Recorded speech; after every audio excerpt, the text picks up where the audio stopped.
Okay, so this is a video I saw not too long ago, and I made a comment that I said, I'm going to respond to this video on his points because some of the points he made is incredible.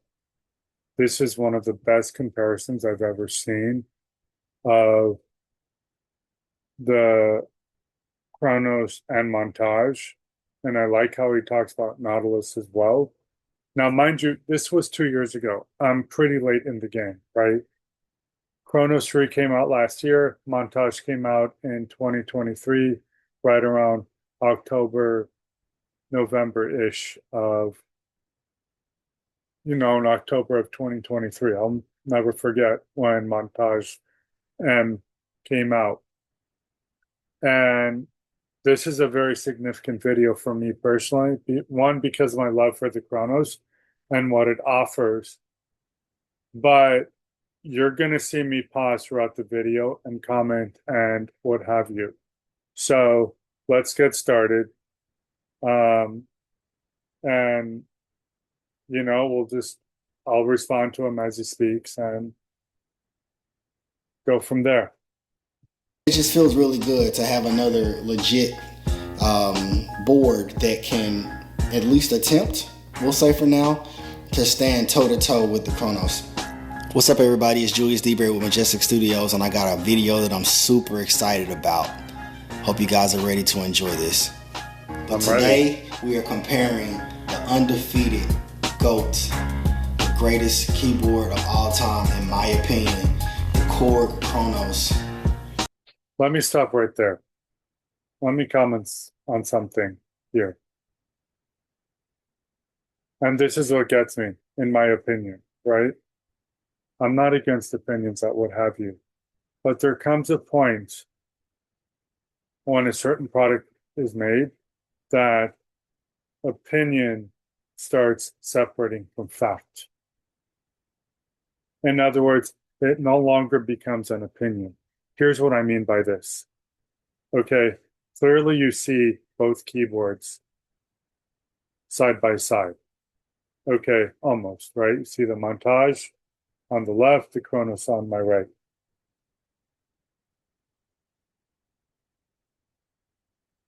Opinion means that you have a preference, right? Opinion isn't based on facts. Opinion is based on this is my experience, this is what I think of it, etc. Right? Kronos is one of the most undisputed workstations on the fucking planet right now. Okay, it really is. It is not an opinion that you have 9 synth engines in the Kronos and they are some of the best synth engines on the fucking planet. Okay, AL1 and Mod 7 put together, those two alone are worth the damn near $4,000 price tag. Never mind the unbelievable piano sounds. Okay, and the fact that you have so many options for pianos is fucking crazy. Berlin, Italian, Japanese, German, right? Austrian. You have all these phenomenal pianos in the Kronos. And here's the thing, they sound so fucking real, you forget you're playing a keyboard. I've yet to experience that on anything else, even on the Montage M8. Yes, it sounds great. It's phenomenal sounding. But we really need to separate opinion from fact because it is not an opinion that, oh, I think Kronos has 9 synth engines. That's a fucking fact. You can look at the spec sheet and see all those 9 synth engines. It is not an opinion that Kronos is the best thing that's ever existed in the history of workstations, period, end of story, bar none. Okay. That should not be an opinion. That is fact. Okay. Where else are you going to find 9 synth engines under one fucking roof? Where does that exist? I'll wait. Montage has 3. The Phantom has 3 or 4 out of the box, and then you have to pay for more through Roland Cloud service, which is questionable at best because it doesn't work properly. Have you seen the complaint for Roland Cloud? The service is terrible. So why the fuck would you spend damn near $4,000 for a workstation that isn't even supported properly? And then you've got Montage with 3 fixed engines and some serious shortcomings, as we're going to see in this video. Where's the opinion in all this? This is an opinion. It's fact. We need to separate opinions from facts. Period. End of story. Let's continue. Against the new challenger, the Yamaha Montage M8X. Let's go. This guy's cool. I like the things he says in this video.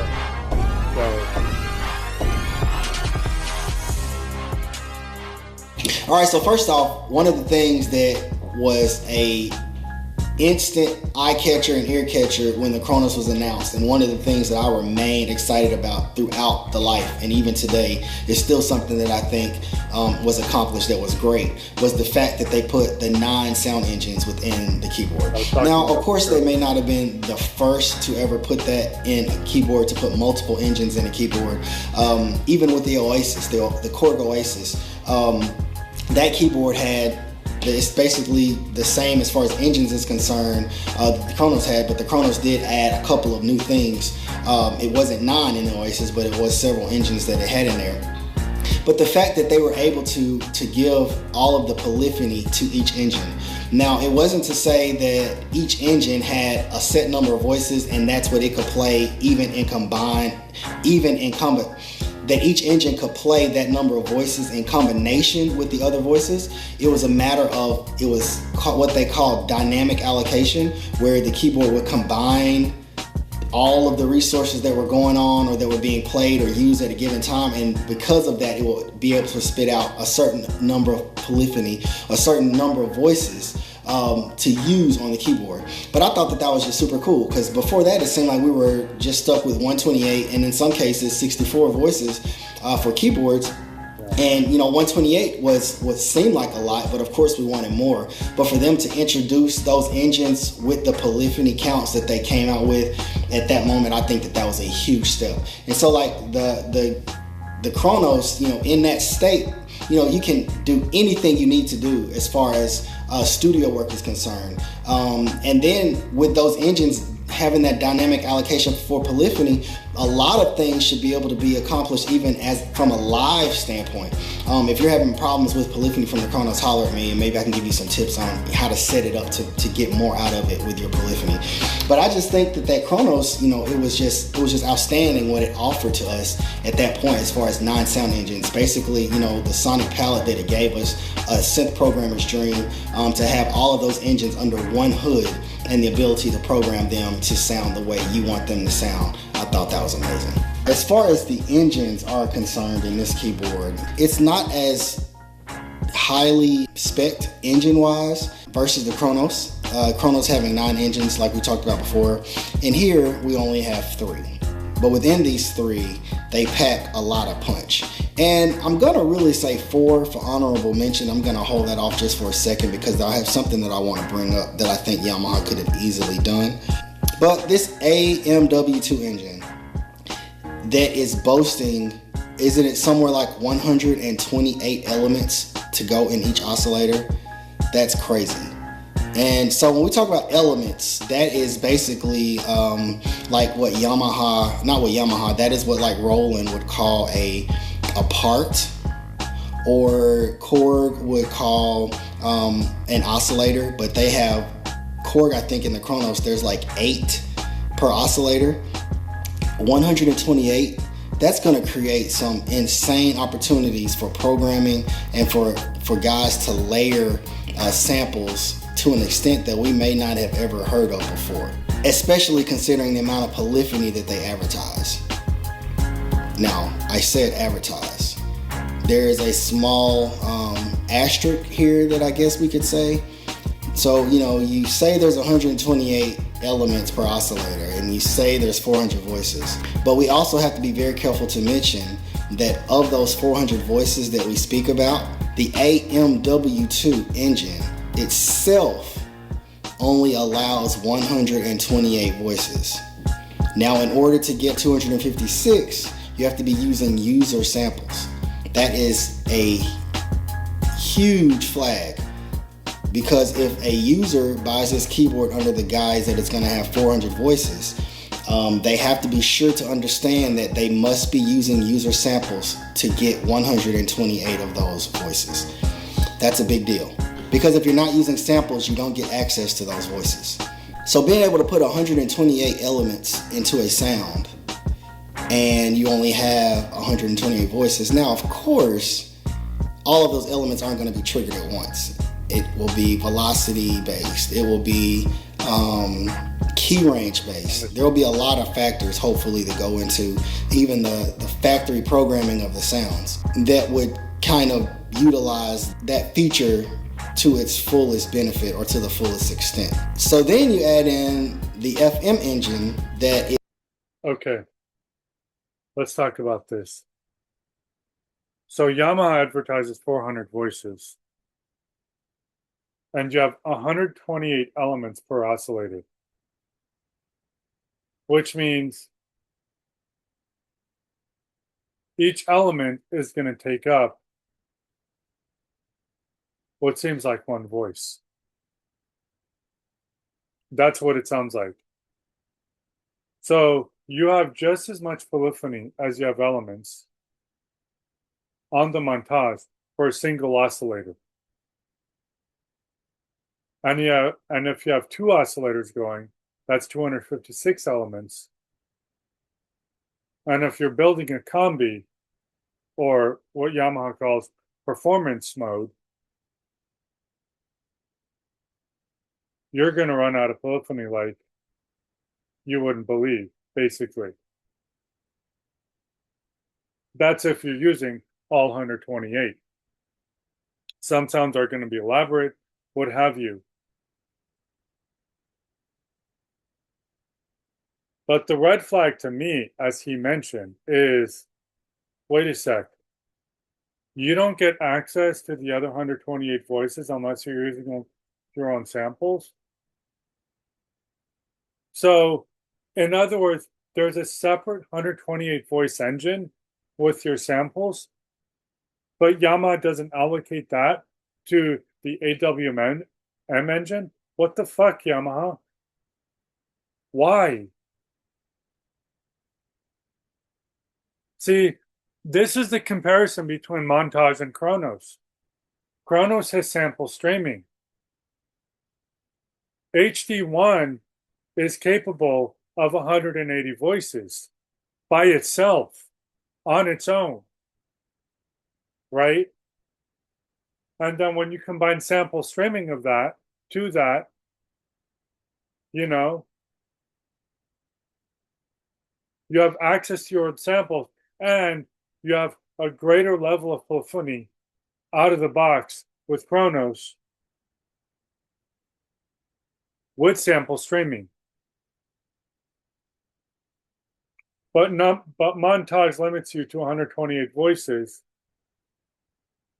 unless you're using your own samples, and polyphony isn't allocated between utilizing your own samples and using Yamaha's AWM engine. Interesting. So you're not getting 400 voices at all in any way, shape, or form. Why did you cripple this, Yamaha? Why? That's like you crippling the MIDI spec of the original Montage. So you can't play an external keyboard with the, 8-layer piano sound. Was it 4 or 8 layers? I don't even give a fuck what it was. But did you know that in the original Montage, you cannot play an external keyboard from the Montage 8 specifically because they want you to use their keyboard for the 8-layer piano sound. They crippled the fucking MIDI spec to force you to use their keyboard. Why? In what world does that even make sense? Are you that afraid of losing your customer base and revenue that you would stoop so fucking low to force users into using a keypad they may or may not want to use?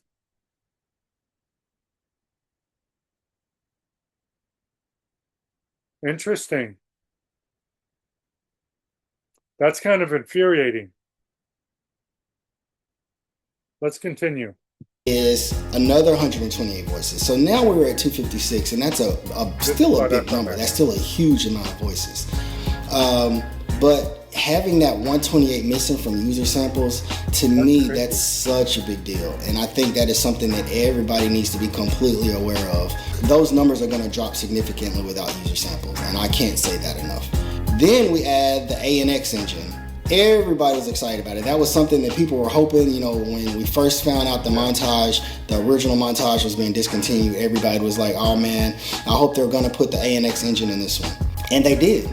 But does everybody know that the ANX engine has already been available for years as an expansion for the Motif branded keyboards and their sound modules? So that means you could have bought a little expansion card and stuck it inside of your Motif Classic, stuck it inside of your Motif Rack, stuck it inside of your ES, Motif ES, or stuck it inside of your Motif ES. See, it wasn't just the Motif.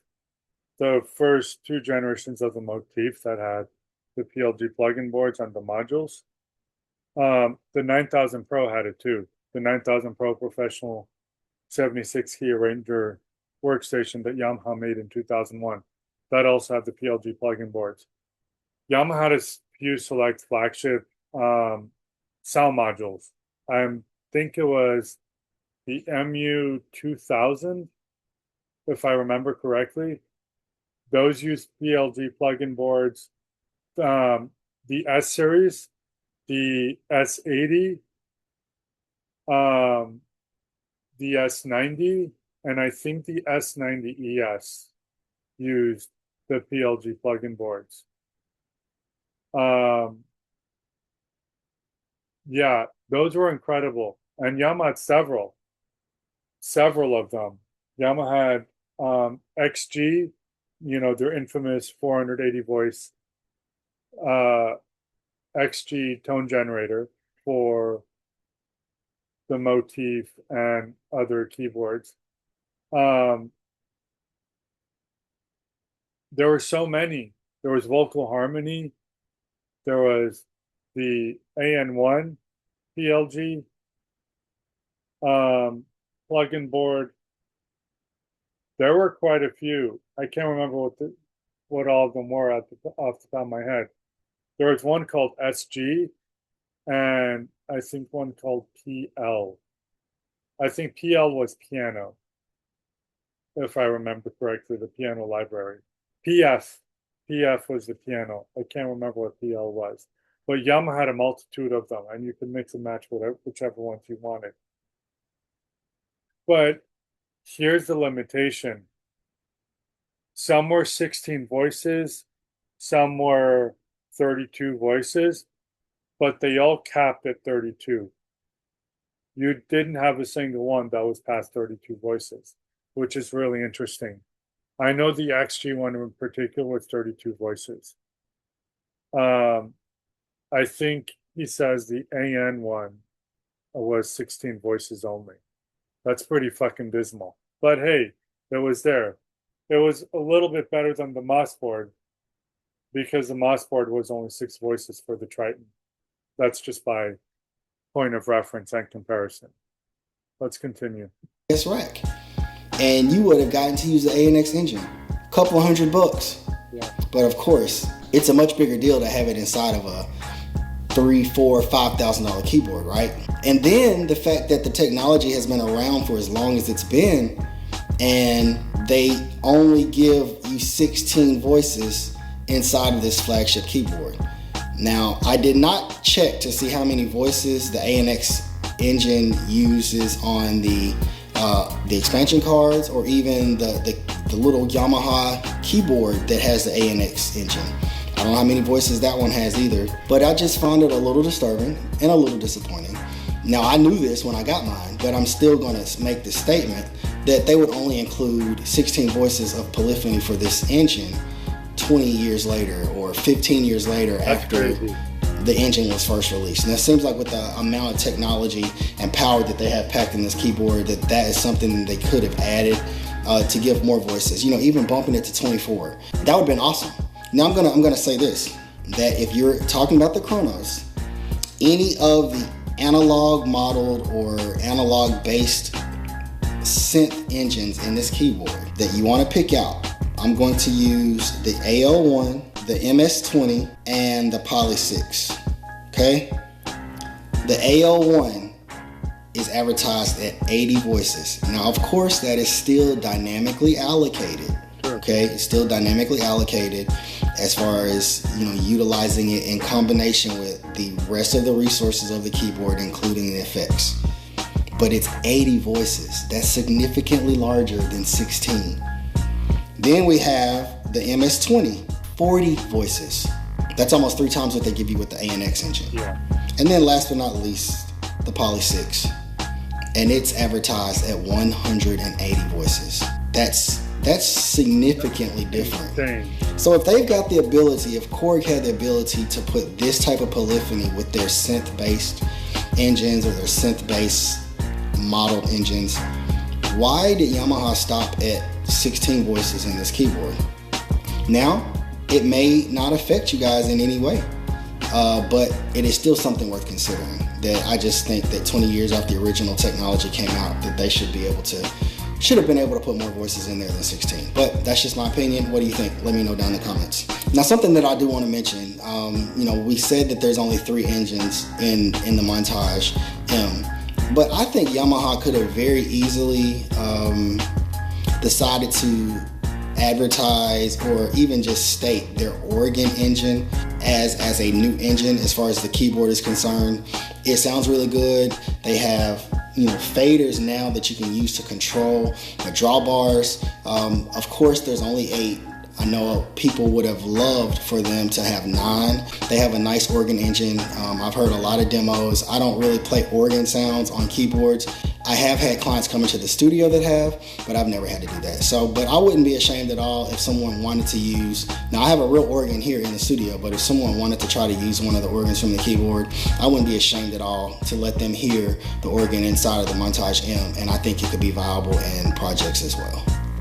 Now, of course, this next thing was definitely not a first for the KRONOS, but Korg kind of got us happy all the way back with the Trinity as far as these touchscreens are concerned. My first workstation was the Triton, but having this huge color touchscreen on this KRONOS was also a great benefit to us way back then. It was one of the things that made it one of my favorite keyboards. I love having the screen. I love the fact of how the screen was laid out, everything. There was plenty of space on the screen. Of course, you know, people complained over the years and said the fonts could have been a little bit bigger, but overall, it was very responsive. In the Korg operating systems, they started allowing us to be able to click and drag. We were able to move faders on the screen with our finger by touching and pulling or touching and pushing. And it just made navigation of the keyboard very, very easy.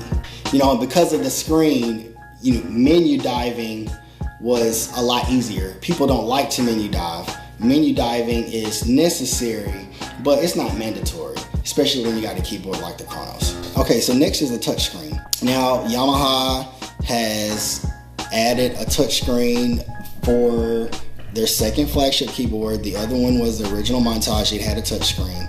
But the thing that really caught my eye, I think it was the first thing that really drew my attention to this keyboard, was not that first screen, not that big touch screen, but the fact that it had that second screen, that little strip screen on the left side of the keyboard right above the control panel.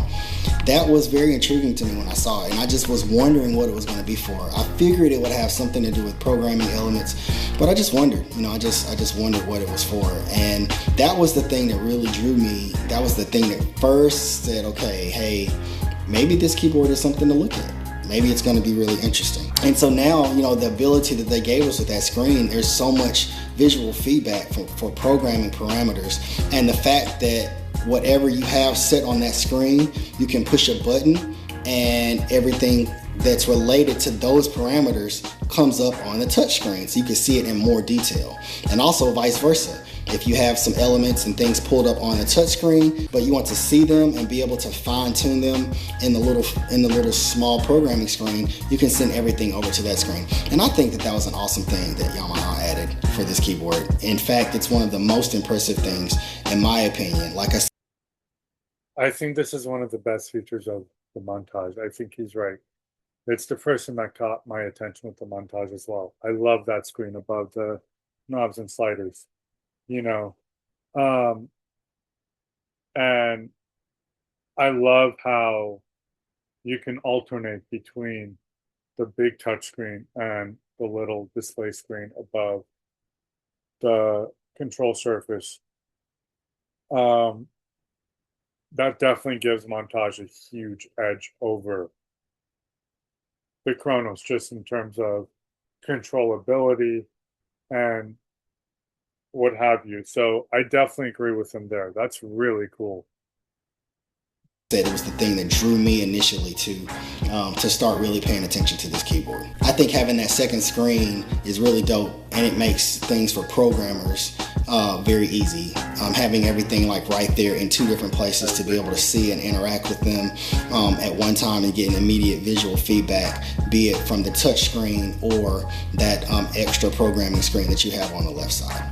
Menu diving being necessary but not mandatory, and the reason why it wasn't mandatory was because of this awesome control surface that they gave us on the left side of the keyboard. We were given 8 knobs, 16 switches, and not 8, not 9, but 10 faders to use to control our sounds. This control surface was divided between, I think, about 5 layers. There was a control assignment area. There were 5 buttons on the left side of the control surface that you could utilize to put the keyboard in different modes. And while in those different modes, it would make the control surface do different things. So you could use it to control faders. You could use faders as far as the volume of your sounds and your combis. But then you could also use it to control karma, or you could use it to control external MIDI gear, or you could use it as like a programming station to help you quickly get to the parameters that you need to get to program your sounds. The control surface area was made where it could coincide with the touchscreen, so you got visual feedback immediately of the things that you were changing with the knobs, the knob turns, the button pushes, or the slider movements. You saw that stuff pop up on the screen immediately. So I thought that was really cool to give us something visual to see as we moved and made adjustments using the hardware controls that they gave us. Okay, and real talk, Yamaha might be trying to redefine what we call a control surface. Because if you look at what they have on this keyboard and the way it's laid out as far as an interface to help people get around the keyboard, it's insane. Like buttons, switches, faders, clicky things. I think as a controller and as an audio interface as well, he didn't touch on this at all in the video, but I will. Montage is truly the cream of the crop. It really is. You have fantastic DACs. You have so much control as a control surface. This thing is one of the best master USB controllers on the market today. Period. It is what Yamaha did with the Montage M, and the usability of it, especially as a controller, is second to none. That would be I'd use the Montage all the time. In fact, I would make it my master controller. Absolutely. Because of that control surface. And then Kronos would just be my main source for sound and sequencing and just, you know, my all-rounder, if you will. You know, absolutely. And then I think it makes a perfect complement to the Montage sounds and features as well, despite its serious setbacks.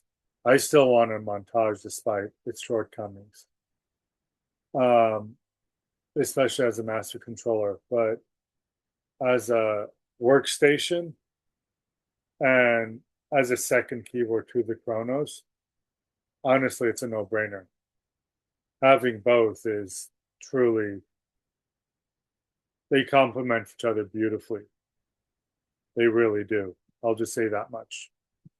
All kinds of stuff to help us as far as moving around and changing the way our sounds sound and being able to manipulate stuff on the fly. Okay, so over that LED screen that is on the left side of the keyboard, you also have 8 buttons. At the bottom of the control surface, you have 8 buttons. Then you have 8 knobs, 8 faders. And then underneath the screen, there's another 6 knobs. Just a tremendous amount of ways to edit your sounds and having touch and feel feedback. People love having knobs and things to twist on when they're programming, and they gave you all of that and some more with this keyboard. Then if we go down on the left panel, of course Yamaha always has the 2 wheels. We've got the pitch bend wheel, and we also have the modulation wheel. I wish so much that Korg would add an actual wheel to the keyboard.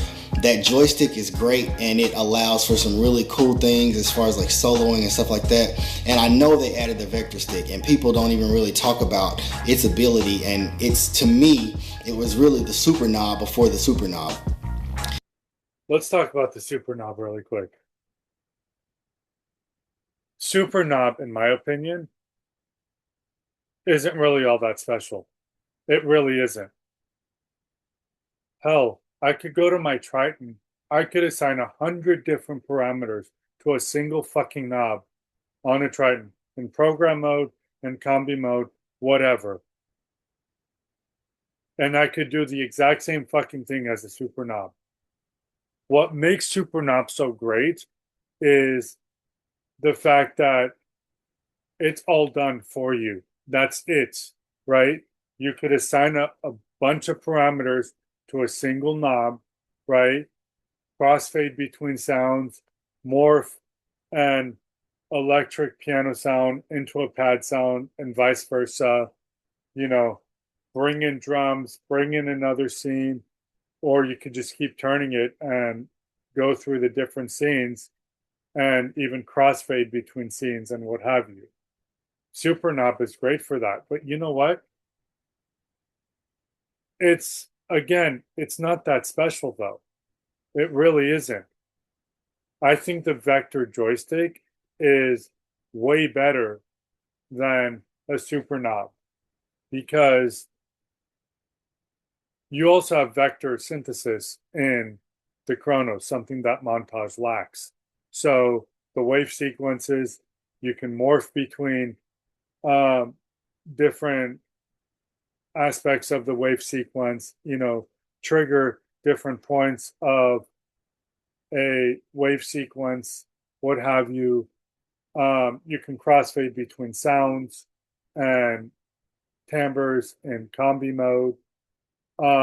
You could bring in drums. Let's say you've got drum track kicked in with in program mode, you know, you could kick in drum track or, you know, make a flick and just, you know, mute the drums while you're playing in real time.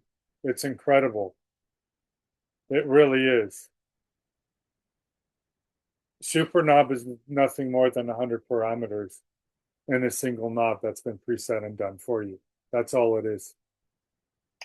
You know, is that opinion or is that fact? You tell me. But it's a fact that I can do 100 parameters in a single knob on a Triton, Oasis, or whatever. Even on the Trinity, that one slider on the Trinity didn't have any knobs. It had one fucking controller, and that was the value slider. I could assign 100, I could literally assign 100 functions to the slider in the Trinity, which is CC number 18. Yeah, I can do that on the Trinity too. The super knob is nothing special. It really isn't. Period. End of story. Oh gosh, the super knob. How can we forget the super knob on the Montage? And it's a perfect way to blend between sounds. You can use it to modulate, cut off. I mean, there's so much that can be done as far as this keyboard is concerned with the interface and the way the buttons and stuff are laid out. But I'm gonna go back because they did add something that's super cool. They have a portamento knob that allows you to basically activate the portamento, and then you can change with the knob. You have a portamento button, but then there's a knob that you can turn to manipulate the speed that the portamento is being played at, or that you See, I don't use portamento because on most synthesizers, especially like digital synthesizers, it sounds like shit. It really does. Um, now if you have something like um, a CS80 in software form or the actual hardware, the real CS80 synthesizer, I think that's a little bit different to me. Um, the Elka Syntax, for example, in software and hardware form. Um, this true analog synthesizers, whether emulated in software or their hardware original versions, I think portamento has serious significance. But I never liked the way it sounded in digital synthesizers. I really didn't. Um, because this is something to me that has to be done right in order for it to sound good. It has to be done right. Now, I've never heard the portamento in Montage, so I can't speak to that. But I really do question how good it actually sounds because it's, as I said, unless it's analog, in most cases that I've heard portamento, I don't like the way it sounds at all. Really don't. hear the effect of the portamento. That's insane. Now, I have heard people complaining about the fact that they changed the traditional layout of being able to get around with the category buttons the way it's been for years, probably all the way back to the first motif. But now they just have the buttons in a little box, little square box, and there are 16 buttons, and they are all assigned a category, and you can use those buttons to get around on the keyboard as well. So Yamaha has not shorted us at all. This might be one of the best control surfaces on a keyboard that I've ever owned.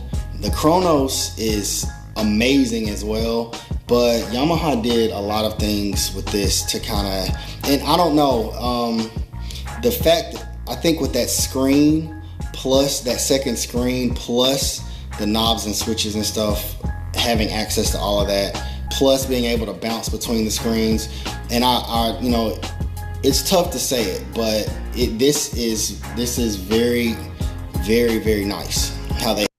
Let me put it to you this way.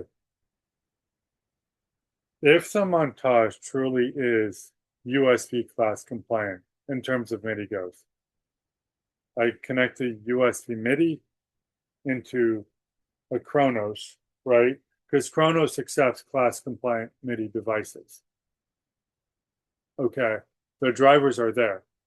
You could connect any sort of third party MIDI controller that's class compliant. This is why you can use devices like the Korg NanoPad or, you know, what have you, right? The Nano series controllers, the Nano controller, NanoPad, Nano keys, even. If you want like a small, you know, miniature keyboard or a second keyboard, you could do that, right? Because those are class compliant. If the Montage M8X is class compliant, that's going to be a game changer. And being able to utilize that control surface for the Kronos, that's going to be an absolute fucking game changer. Make no mistake about it. That would be insane. The level of control I would have on a Kronos or a Nautilus combined with the Montage control surface, watch out. That is insane capability. I'm not going to lie.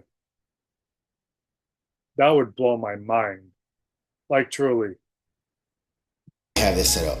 That doesn't take away from the Kronos one. The Kronos control surface is awesome too.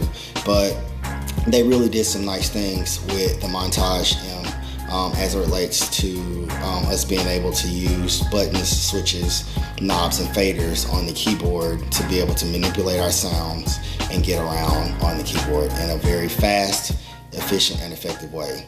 And they need it because there is a lot going on. Yeah, I agree. This is my first Montage, and it is a little overwhelming because there is a lot on the screens. There's a lot going on the whole keyboard. So they need all those little buttons and shortcuts and stuff to help you get around and be able to manage and be able to keep everything in a nice, organized manner while you're playing and performing on the keyboard. And lastly, how can you talk about a keyboard without bringing up its sound? And the Kronos sounds huge. It sounds great. You can chop that up however you want to. I've heard many people say a lot of different things about the Kronos, and it sounds too digital, it sounds too harsh, but the keyboard sounds good. If you know what you're doing, you can make it sound even better. I think the sound quality of the Kronos was great even when it came out way back then. But today it still stands up against the likes of the Montages and the Phantoms and the Nords that are coming out today. Korg has come a long way as far as its pianos are concerned. We all remember the Korg Triton and the pianos that were on that keyboard. And people used to really complain like this stuff is horrible. But Korg listened to the users. They continued to improve those pianos. And with the Kronos, when it was released, they gave us the German Grand and the Japanese Grand just to start off. Those were a part of the piano engine that were put in the keyboard. And then you were given all of the parameters and things that you could manipulate and change to improve that sound and make it sound even more like you and the way you want your piano to sound. And that was beside even the fact that they had the Rompler engine that also had some pretty high quality piano samples in the HD1, and you could build pianos based off of that as well if you didn't want to use the actual piano engine in the keyboard. You could use the Rompler and build your own pianos using the samples that were there, or there were plenty of presets that you could have used and tweaked as well.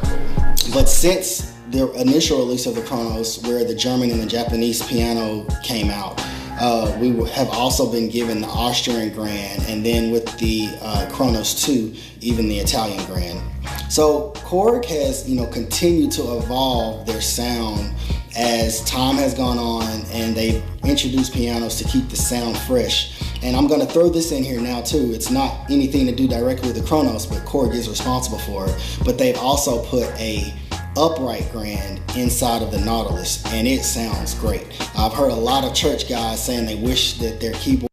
Stay tuned until the end of this video because I'm going to talk about Nautilus right at the end as well. Nautilus has some key points, which he's going to touch on, just a little foreshadowing. He's going to touch on the Nautilus a little bit more later on, and I'm going to go deep into the Nautilus. keyboard had a nice upright piano sound. Well, they've got one in the Nautilus. You guys should check it out if you haven't heard it yet. But a term that I've kind of started to use quite a bit, especially since Kronos, is sonic potential. And with the 9 engines that they put in this keyboard, the sonic potential is pretty unmatched. This keyboard, like I said earlier, it can handle anything that you need to do as far as studio, anything you need to do for live, and even if you have film scoring that you have to do, this keyboard can handle it. So with that said, you know, I've always said the Kronos is king. Kronos is the GOAT. It's going to be hard for any keyboard to stand up to it, but Yamaha has done a great job with this new Montage. I do agree. And let's talk about it and see where it stands compared to the OG GOAT of them all. I have only had this keyboard for about a week and a half, you know, going on 2 weeks now. And I will say that it sounds great. There is a lot of detail in the sounds. There is a lot of tweakability in the sounds. The keyboard sounds really, really good. Now, of course, I want to be able to spend some more time with it and really be able to get into it and figure out the ins and outs of, you know, what it takes to get certain type of sounds out of the keyboard. But just as it stands, it sounds great. All right, so that is my synopsis and overall feeling towards both of these keyboards as it relates to the technology in them. Let me touch on sound quality with Kronos. To this day, I haven't heard anything that sounds as good as the Kronos. Period. End of story. I truly haven't. Coming from an Oasis, if you've seen my previous videos, please go watch them. You know, especially when I talk about the Oasis, right? The quality of Kronos, especially Kronos 2, and anything that came out after Kronos 2, the sound quality is unmatched. The DACs and the Kronos. Here's a tidbit that you all need to understand. The DACs and Kronos are the same DACs that were in the Oasis, and they're the same DACs that are in the Nautilus. What are those DACs? Those happen to be the Texas Instruments Burr Brown PCM 1793. Okay, these are DACs that run up to 192 kilohertz, right? These are incredible DACs that go up to 192 kilohertz frequencies. Oasis isn't even using a quarter of that. Oasis, Kronos, Nautilus, they're using maybe a quarter of that. Okay, you have a 48K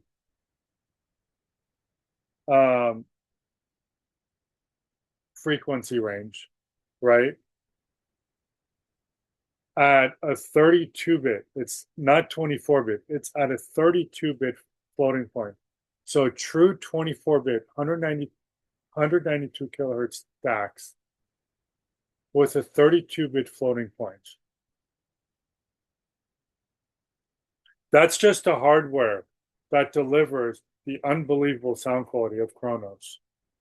Now, let me touch on this too when he's talking about sound quality. He's got the original Kronos. It's not even a Kronos X, right? It's got the old font. It's got the, you know, the original front panel design.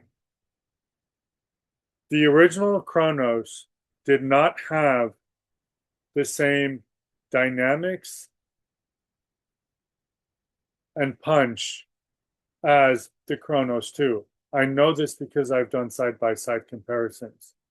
Kronos and Kronos X, the originals, do not sound as good as the Kronos 2, and I would assume Kronos 3.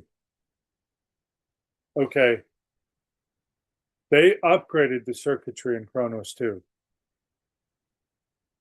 Korg talks about this in the advertisement for the Kronos 2 and now Kronos 3 because you have the gold plated jacks. You're not going to have gold plated jacks just for show. It's a better conductor. They upgraded the circuitry and used better quality circuitry than the internals of Kronos 2.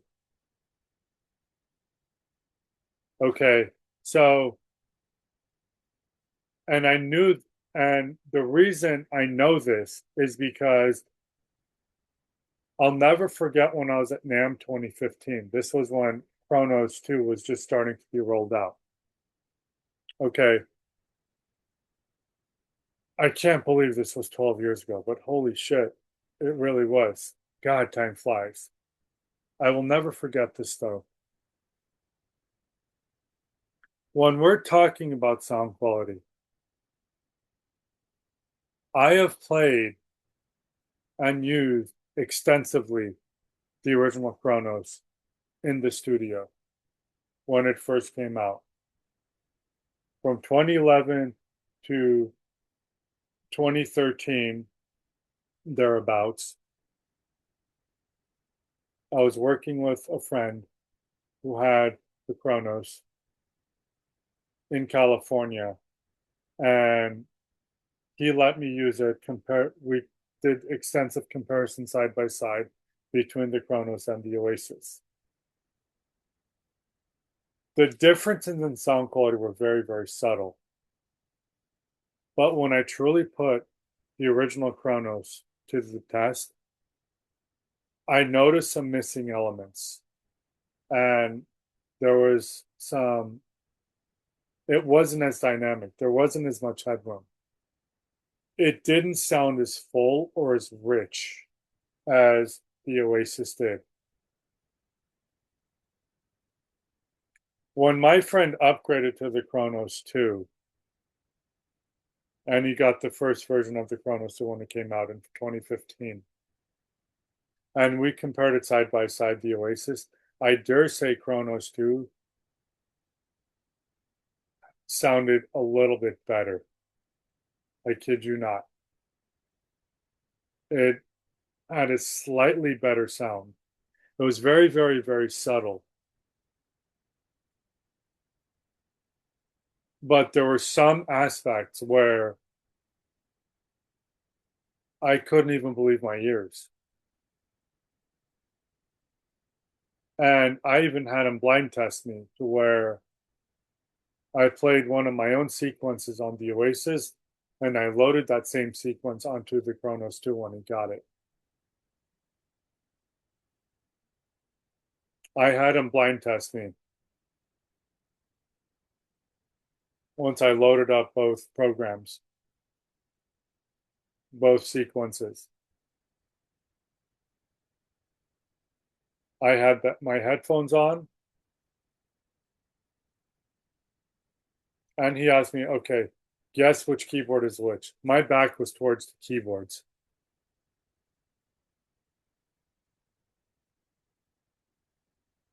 And 7 out of 10 times I said, he flat out asked me, so which one sounds better? 7 out of 10 times I said, that sounds like the Oasis. And he's all, no, that's actually Kronos. So I was like, wait, what? Are you serious? Holy shit. You mean to tell me that Kronos, the Kronos 2 sounds a little bit better than the Oasis? I couldn't believe it. I will never forget that day. And that opinion still stands today. It really does. You guys might not be able to tell much of a difference. Maybe you will, maybe you won't. I don't know. I don't have your ears, but I know my ears really, really well. I do.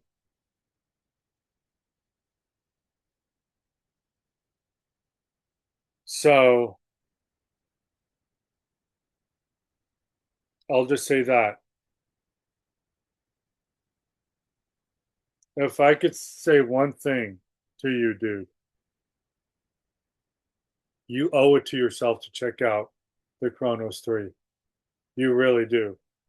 I think you're going to notice an improvement in your sound quality.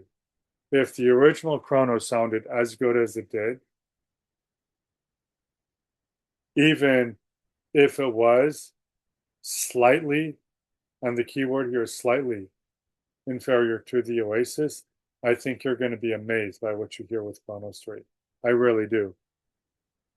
I'll just say that much. Let's continue. I'm very excited about the Montage. I am very satisfied so far with the way this keyboard feels, the way I feel sitting in front of it, the way I feel playing it, the way it sounds when I play it. I'm excited about the potential that there is for that keyboard. In the right hands, I think it could be incredible. But I'll also say this. Should you go out and sell your Kronos to fund the purchase for the Montage? Absolutely not. I don't think there's enough there to justify. The fact that you even need to ask that question is ludicrous. It really is. Because you're comparing 3 synth engines to 9. Let me spell that out for you. 9 synth engines. Not 3, not 4, not 5, 9. 9. The piano engine, the electric piano engine, the CX3 engine, AL1, okay, Mod 7, Poly 6, and MS-20EX, STR1, Mod 7,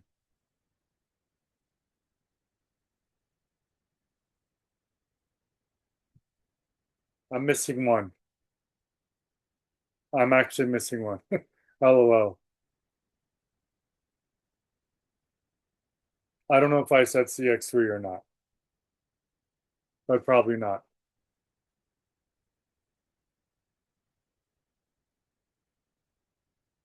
Oh, STR1. That's the one it was. STR1 is one of my favorite engines. Why? Like, is that even a fucking question? In what universe is Montage even remotely comparable to Kronos? In what fucking universe? Just in terms of the synth engines. There is zero comparison. You've got multiple iterations of analog synthesizers, especially if you include AL1 as a virtual analog synthesizer. You've got physical modeling in the form of STR1 and the SGX Grand. One is dedicated to plucked string instruments, which, by the way, goes so far beyond that. It's unbelievable. And then you've got the SGX pianos that sound so fucking real, you forget you're playing a keyboard. Then you've got a CX3, which arguably sounds as good, or if not better, than a real Hammond B3. I know that's a bold statement.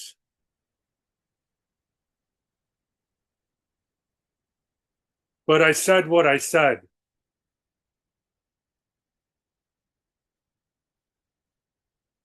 And then you've got Mod 7, which is unbelievably insane. Mod 7 is one of the greatest FM synthesizers I've ever experienced in my life.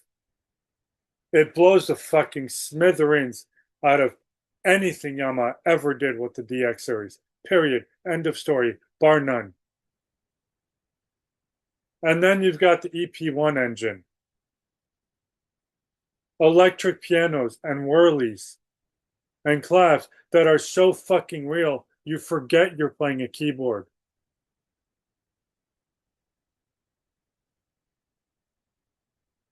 And then you've got HD1.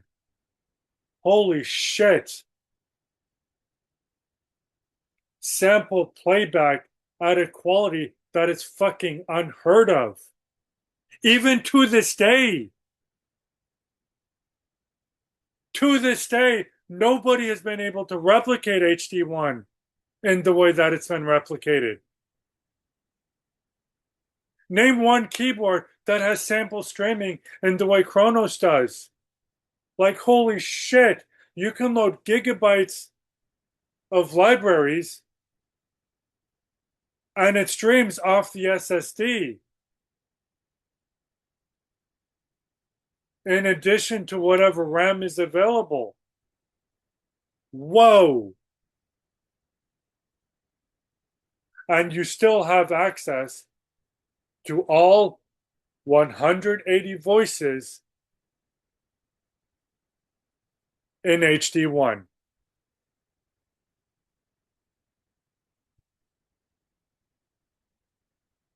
Unlike Montage, where you have 128 voices for the AWM engine, and you're missing out on 128 voices unless you use your samples. What the fuck, Yamaha? Why the fuck would you cripple the polyphony in that way? Who the fuck is going to use all that capacity for user samples? I know some users do,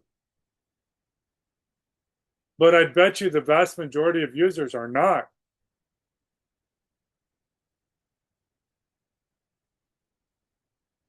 You fucked up, Yamaha. You fucked up. That pisses me off. We could have had a 256 voice AWM2 engine with the Montage had you not fucking crippled it. That's like you crippling the MIDI spec of the original Montage to force you to play the 88 keys on the Montage. So you can't play the, lush 4-layer piano sound on an external keyboard. What the fuck? Really? Those are red flags. Huge red flags. Selling the KRONOS to buy the Montage. I think these keyboards are as much similar as they are different. At a certain point, it boils down to preference and what you think is best for you and what inspires you the most to make music. Preference doesn't fucking matter. This is where we need to separate fact from opinion. This is, truly.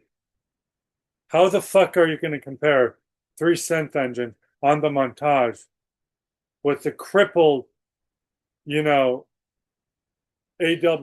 engine to KRONOS' 9 synth engines? There's absolutely zero fucking comparison. There is zero comparison whatsoever.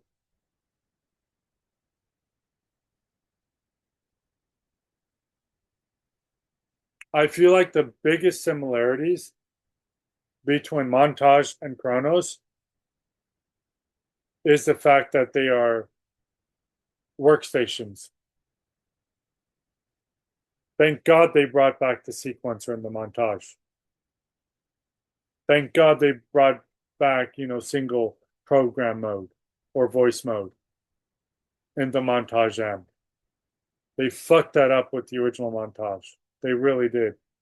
I hated the original Montage for omitting, the single voice mode. I really did. And let's not forget, KRONOS is far more of a workstation than Montage ever will be. You've got 16 tracks of audio and 16 tracks of MIDI. That 16-track audio recorder is fucking unbelievable. The fact that you have a 16-track hard disk recorder out of the box in a KRONOS Yeah, I get it. It's kind of primitive, right? It's the editing features are not all there, especially compared to a DAW. But Jesus Christ, it's there. It's the fact that it's there and that you could record a guitar into the audio input of the Kronos. Wow. And you still have the 16-track MIDI sequencer.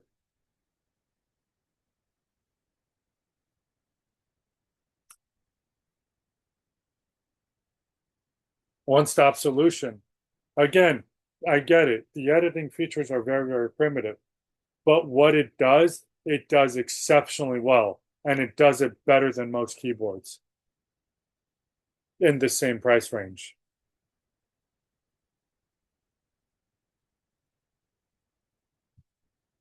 Like truly. That's not opinion.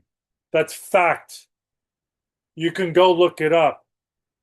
It's not opinion that Kronos has a 16-track audio recorder.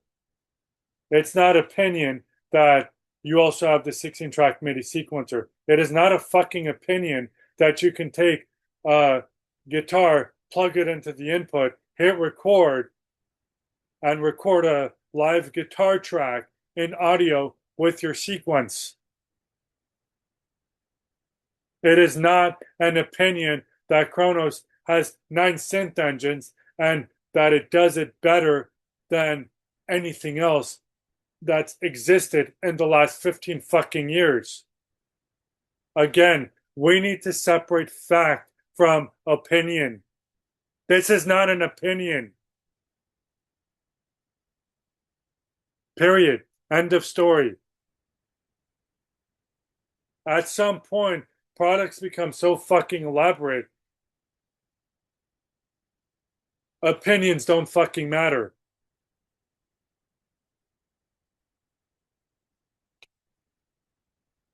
Who in the fuck would choose a Montage over Kronos? Who?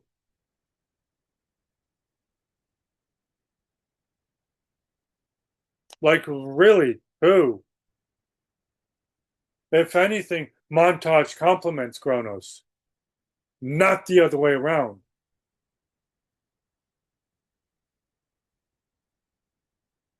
And yeah, Montage has some advantages over Kronos. That's true. The control surface, the dual screens, the knobs, the audio interface that's built into Montage. All of those things, absolutely.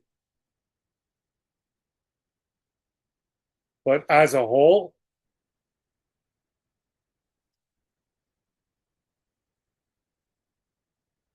I said it once, I'll say it again. Name one keyboard on this fucking planet that has 9 synth engines, that has 16 tracks of audio and 16 tracks of MIDI recording and sample streaming. And that sounds good as the Kronos. And on top of that, sample libraries that are available direct from Korg that rival sample libraries on your DAW. I'll wait. Name one.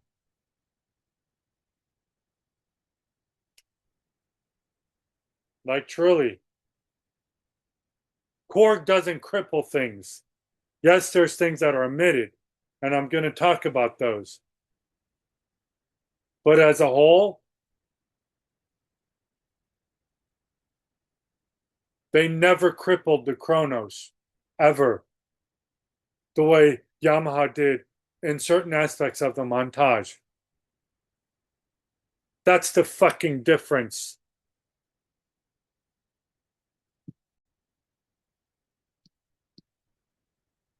Let's continue. I don't think it offers enough differences to say, okay, I'm gonna go get rid of my Kronos so I can buy this keyboard. With that said, if you don't have a Kronos and you're considering buying the Montage, now what? I've already touched on this, but I'll gladly say again. Why? Why would you choose a Montage over Kronos? Why? Who in the right fucking mind would give up 9 synth engines over a fucking Montage?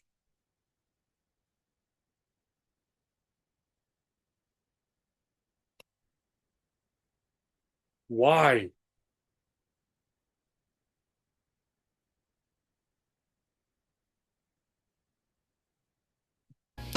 Then you have to say, does the Montage offer enough to justify the price difference between a Kronos and a Montage? And that brings me to my other point, the price difference. You mean to tell me that Montage at $4,600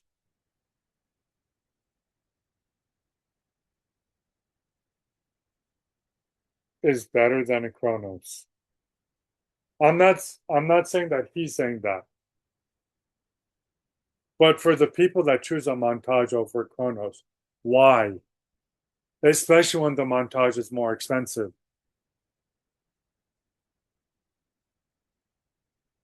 Kronos is still priced at $4,000 for the 88 key. Montage is over the $4,000 price tag. So is the Phantom, for that matter.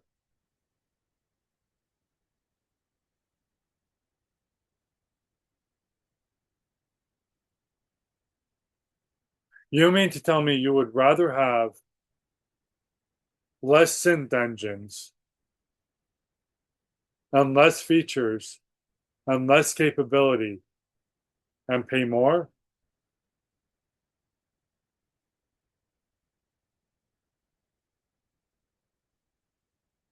That's crazy. That's fucking crazy to me.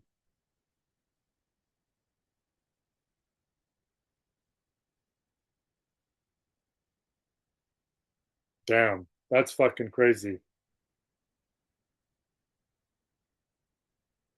Why would you give up the 9 synth engines for a fucking Montage and pay more? That's fucking ludicrous. Jesus.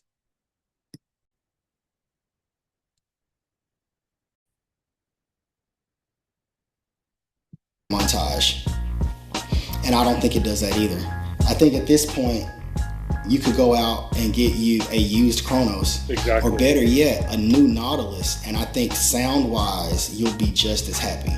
Now, Kronos can compete head-to-head with it as far as onboard controls. The Nautilus, once you add the Korg Nano control, you have significantly improved your onboard control of that keyboard. And sonically, the Nautilus can stand up toe-to-toe with this keyboard just as well as the Kronos.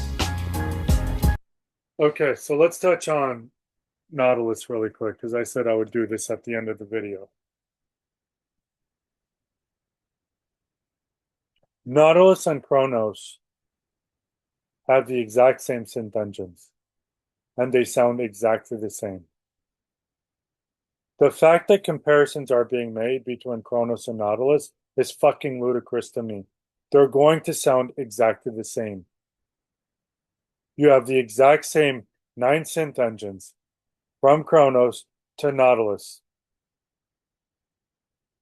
The processing power is virtually identical. The Nautilus is not a scaled down Kronos. I don't understand why people are saying this.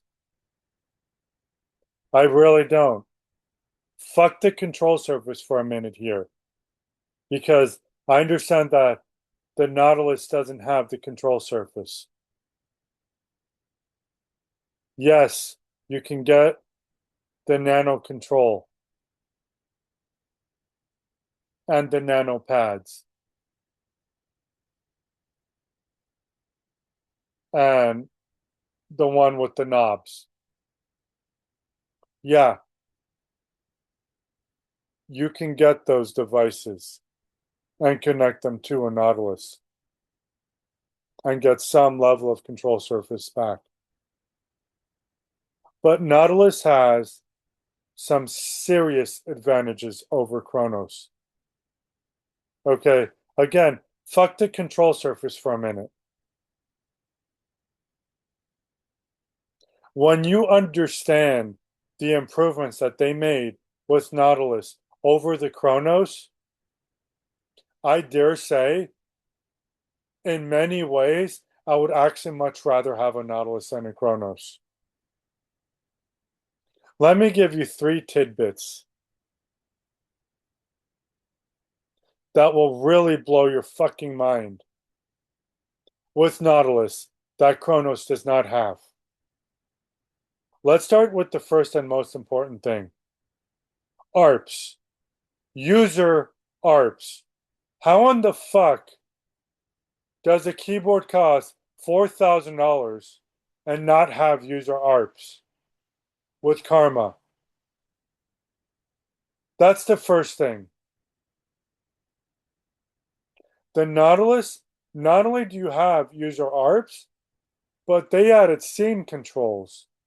So you could assign a different ARP in each scene, and you could switch between those scenes. That's incredible.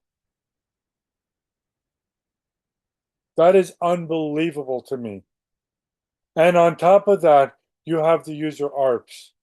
So you could go to global mode, you could go to ARPs, and you can create your own ARPs in a way that's never been done before. The ARPs have been so massively upgraded from previous generations, I don't even know where to begin. It's easier to program. You can program it direct from the touchscreen. You have 64 steps. In other words, you have 4 bars of ARPs that you can fully utilize. The Triton only had 2.5 bars by comparison.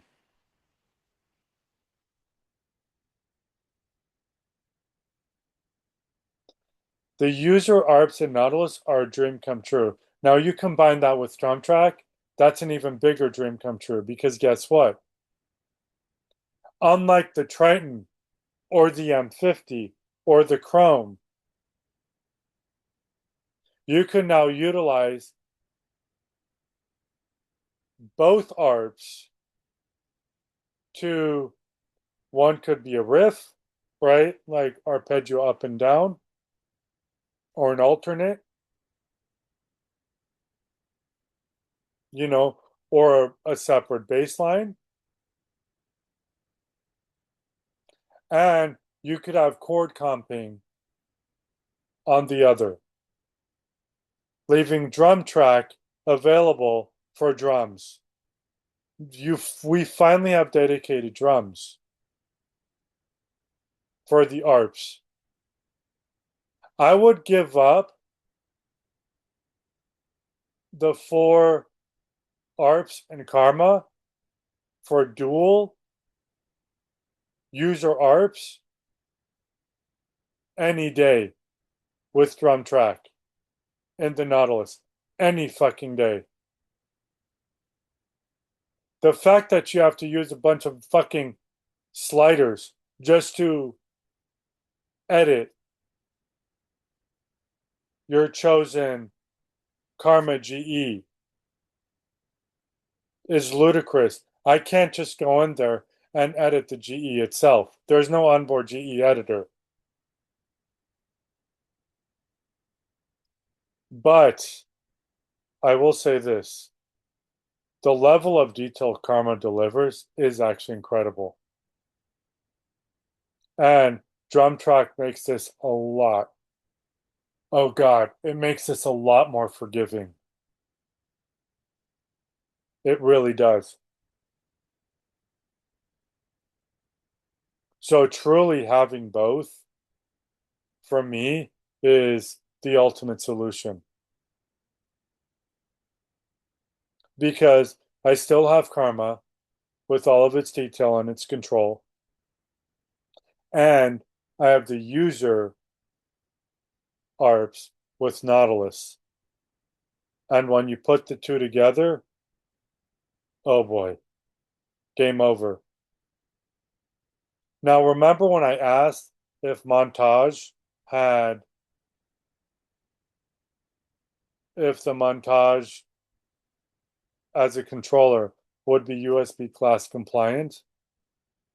If it is, and I have both Kronos and Nautilus, I'm not connecting it to Kronos. I would connect the Montage to the Nautilus. So I have that control surface. And I would actually combine the two keyboards together. Now I have two keyboards with user ARPs. And I have Karma to complement whatever it is I'm doing on the other two keyboards. And let me mention something else with Nautilus. Kronos has 21 banks of programs. Nautilus, 40 banks of programs. 40. That is unbelievable. That means I could take the entire Kronos sound set and then some, load it into Nautilus, and still have half of program slots available. Wow. That's insane. The only downside is, and I don't understand why Korg did this, which is where Korg makes zero sense. Where Yamaha makes zero fucking sense that you have to utilize your own samples to access the other 128 voices. This is where Kronos and Nautilus make zero fucking sense. Why is it that you can load Kronos, PCGs, and sequences into Nautilus, but not vice versa? Why? That's the part that makes zero fucking sense to me. Do you realize how much easier it would be if you own both to transfer files between back and forth between the two keyboards? That would be incredible.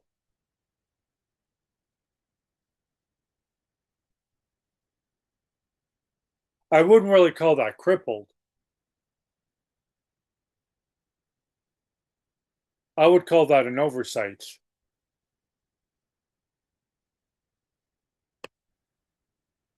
Like, seriously, an absolute oversight. You need to do better, Korg. You really do. Like, truly. And where the fuck is the sequencer update that the M3 had for Kronos and Nautilus? Like, truly. Where is that sequencer update? It never came for the Oasis. It may as well come, you know, for the Kronos and Nautilus.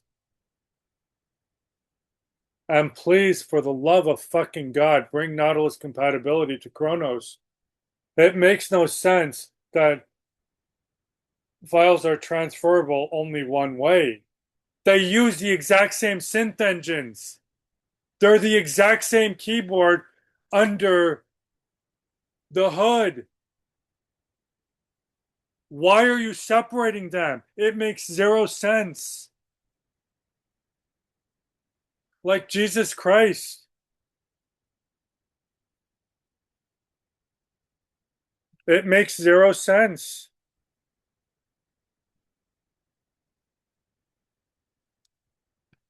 Now, a best case scenario is you already own a Kronos and you're on the fence about this keyboard. And if you want it, it's great. I don't think you'll be disappointed at all with what it gives you, what it offers you, the benefits that you have from it. I think if you like to tweak sounds, if you like to program sounds, I think there's a lot in this keyboard that can keep you busy for a very, very long time. Not more than this per se, but I think that if this is something that you want, I think the purchase is justified, especially if you don't have one already. Now, I didn't own the original Montage, so that's kind of hard for me to say. Let me say this. It's a good thing you didn't own the original Montage. You would have been frustrated. You would have been infuriated. You really would have been. The original Montage was a fucking disgrace.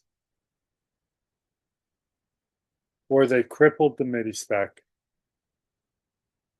It didn't even have a proper sequencer. It was touted as the motif replacement, but it was anything but that.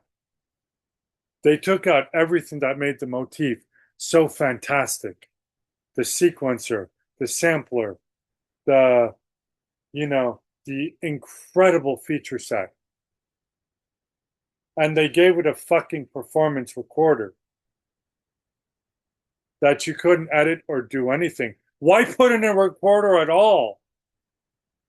Why advertise it as the motif replacement at all if it was going to be nothing like the motif? Thank God they corrected that with Montage M. And yeah, them crippling the polyphony and splitting it between user samples and the AWM engine.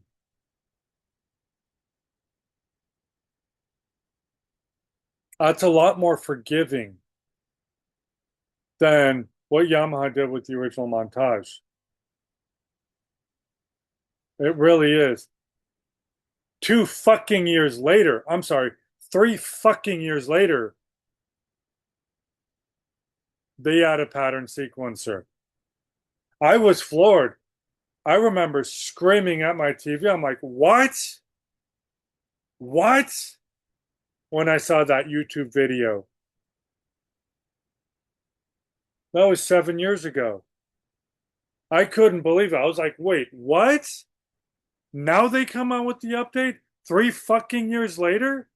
Really? Why didn't you do it in the first fucking place?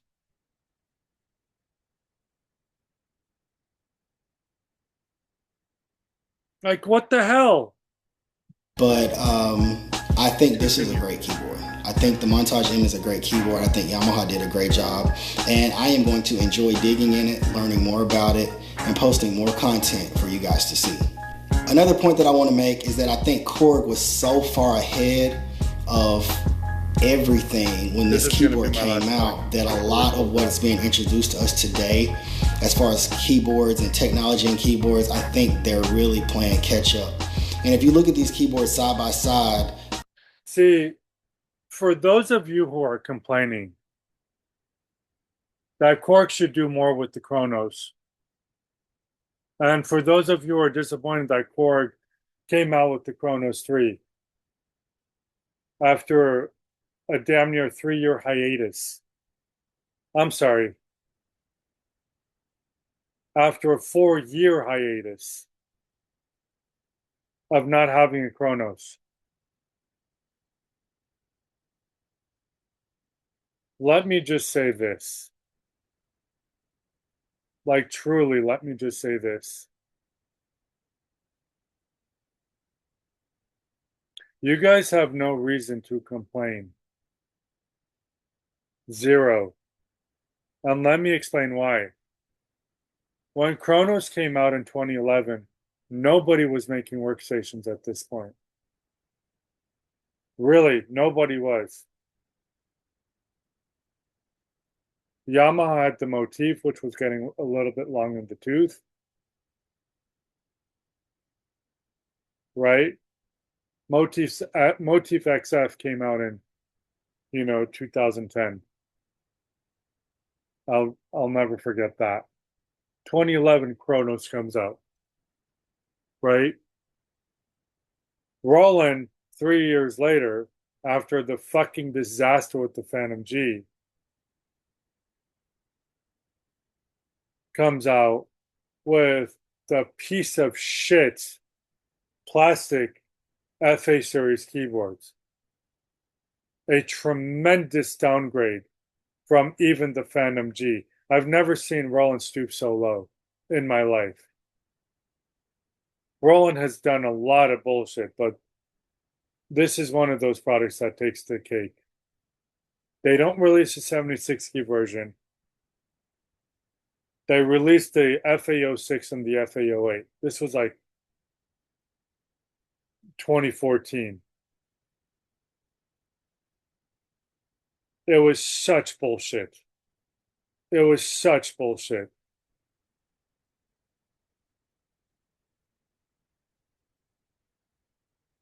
God, I hated those keyboards. They were cheaply made. They had a terrible action. They looked like fucking plastic. I mean, if budget and cheap had a look, this was it. They didn't even sound that great either. There was nothing great about them.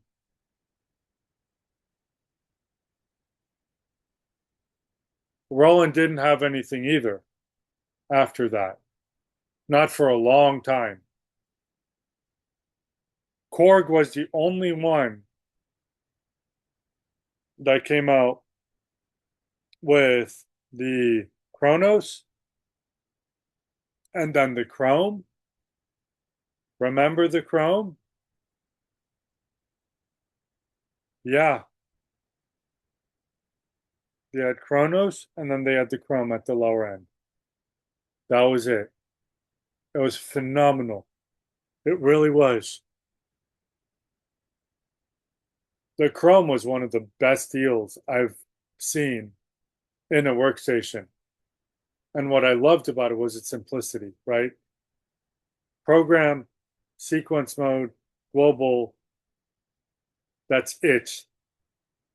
And combi mode, that's it. That was it.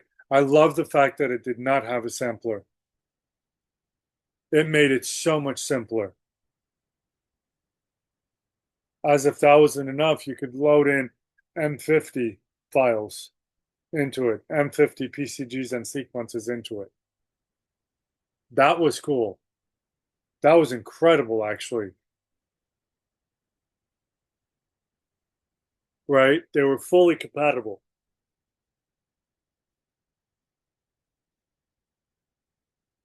So for a number of years, they weren't really making, nobody was really making workstations. Kurzweil had a couple, but nothing major. Not really. But that was it. Korg ruled the workstation market. They really did. It wasn't until 2019 that Roland released the Phantom.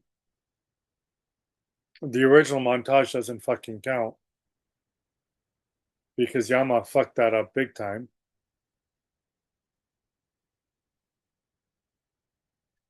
And now we fast forward to today.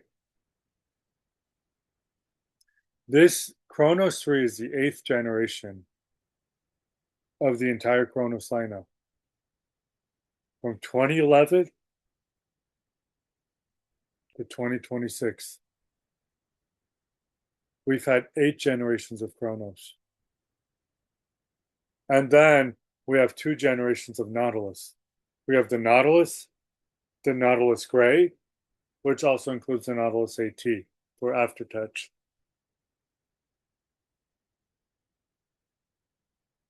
Korg doesn't need to do anything right now. They really don't. There's nothing that exists that even remotely competes with KRONOS or Nautilus for that matter.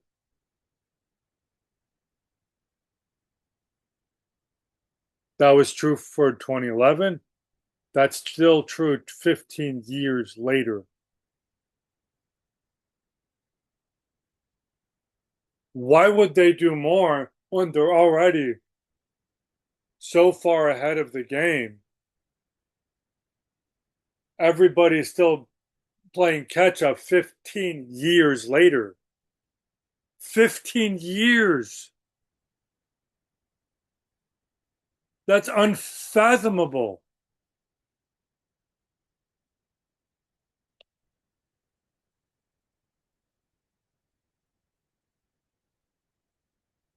Korg really is the GOAT.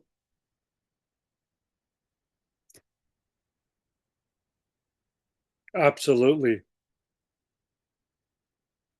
Let's close out. You know, they are very similar in even how they look, and as far as the functionality and the different control surfaces. Yeah. In my opinion, something that is 10 years or more newer than something else should be significantly better. I don't think that the Montage is significantly better than the KRONOS. Now, polyphonic aftertouch is a huge leap forward for flagships. This is the first one, I think, as far as the big boys from Roland, Yamaha, and Korg, I think this is the first one to offer polyphonic aftertouch. I may be wrong, but I think this is the first one. It is the first one. But polyphonic aftertouch alone isn't enough. This keyboard is very polished, and it is very awesome. It's excellent. But it's just kind of hard for me to give it a nod over the KRONOS, considering what the KRONOS offers. Why would anybody give it a nod over the KRONOS? 10 years. So, for what it's worth, you know, take that information and let me know what you think. What is your opinion? How do you feel about the KRONOS versus the Montage directly, comparing the technology? Now, as far as how they sound, we're going to have some more videos, some more content coming very soon where we may do some direct comparisons. I want you guys to be able to hear what the pianos, the electric pianos, and some of the synth sounds sound like in the Montage. So we may do some demos of that along, and then we'll have some more content coming that will showcase the two keyboards and their sounds versus each other. So hope you guys enjoyed the video. Like I said. Okay, let's close out here. See, what you guys have to understand is this. There's so much to talk about here. It's unbelievable. Right? We just went through this whole video. And for those of you who are still watching, thank you. From the bottom of my heart, thank you. It's because of you guys I'm making these videos. It's because of you guys that I feel heard and seen in a way I've never been before. Right? This is the first time ever I'm putting my voice out there in a way that's never been done before. Right? I'm gonna get angry. Of course I am. It's Aurelius Unhinged. You know? I'm extremely passionate about this, as you guys can tell. And there are certain things that make zero fucking sense to me whatsoever when it comes to facts versus opinions. You know?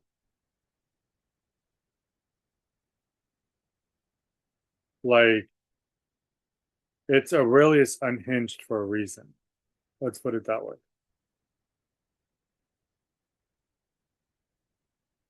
Until we stand up to these companies and the bullshit they're doing, especially with Montage and crippling the polyphonic spec and splitting it between using your own samples and the AWM2 engine, that's fucked up.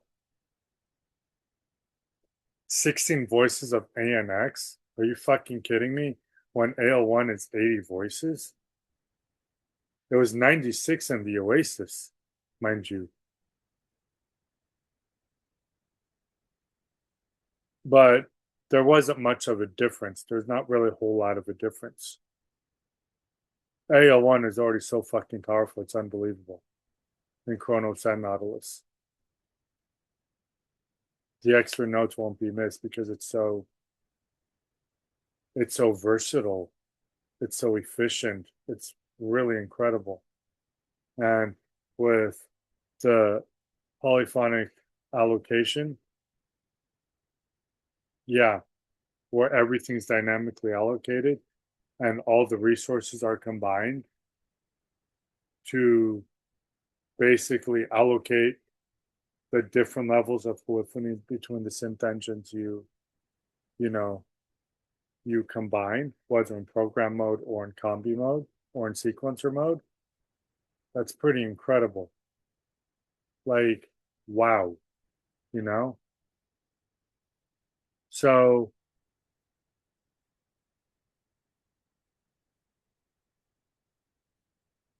and then there's Korg, and then there's the other side of the montage with Korg, where you have compatibility, you know, with the Nautilus from the Kronos,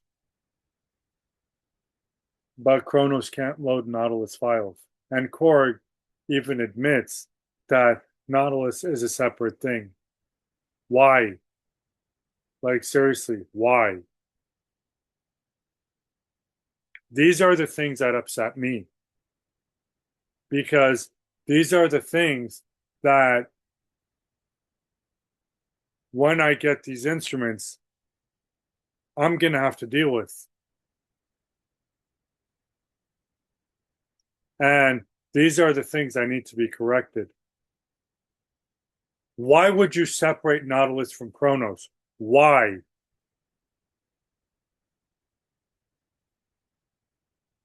It's two different. It is the exact same product with different intentions. The Nautilus, with the far greater range of programs and user ARPs. Wow. And it's got a better interface. You don't need the control surface from the Kronos. I don't understand why people are complaining, you know, about a lack of a control surface. You don't need it. The interface in the Nautilus is way better than it'll ever be in the Kronos. There's a reason it doesn't have the control surface. Now, as I said before, if Montage M is USB MIDI class compliant and I'm able to connect that to Nautilus, believe me, I'm going to do that.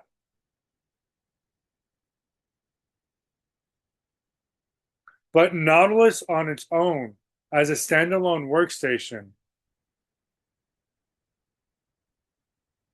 and I've used one extensively, I could get around the Nautilus a lot faster than I can with the Kronos because of the interface.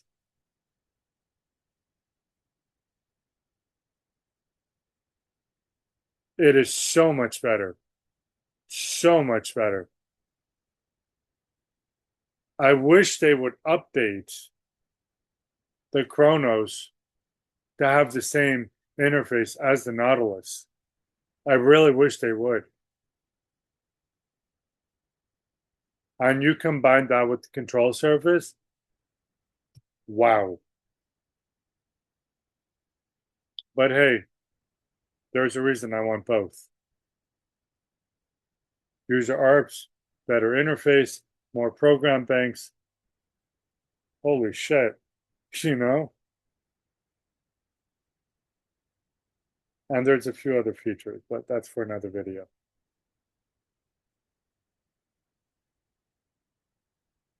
Anyways, this is really unhinged saying, don't settle. I'm out.